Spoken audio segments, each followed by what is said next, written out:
Kajingalekai AFC Champion League menit hakapor Katway Steng hapdengka Mumbai City Persya yak Al Hilal. Hakini kajingalekai group stage jongka group D hapdengka Mumbai City Persya yak Al Hilal.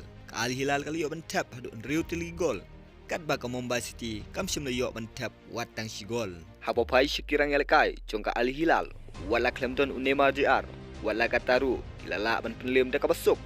Ia ka Mumbai City hadu riu tili gol kilayok bentap. Hakini kajingalekai Metrowik ulayo ban kuro da ka hat-trick. Metrowik ulayo ban tap ikilai tili gol kata ka minit ka basan ka minit ka ban riu pinyau bar ka minit ka paprapau.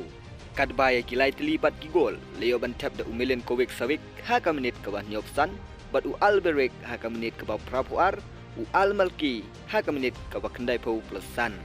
Habopai syakamit yakin pon jongka grup D ka Al Hilal kadai ka bah kli du bat ka baning kong du ha ka ne kami jakin pon kali yo ban kur hadu nyau tli ki pon kat ba ka Mumbai City kadai ka bah try du jong ka ne kami jakin pon bat kampat siam layo watang sipon habopai sya ka Mumbai City hapdeng ki lai tli ki jingalekai kampat siam la job watang sisin ru kat ba ka Al Hilal napdeng ki lai tli ki jingalekai kalai job arsin bat kalai draw sisin kajing yakun ka barangsa hapdeng ka Mumbai City Persya yak Al Hilal kanlong biang hakan riu terik uno bambar kata hakpor news deng janmit parlok ngesepet ia kena kejing lekai barangsa hapdeng ke Mumbai City Persya yak Al Hilal mano ban job pat mano ban rem na bentaki way pat kijing tip sengoba ban subscribe ia ka tip lang channel kublai shibun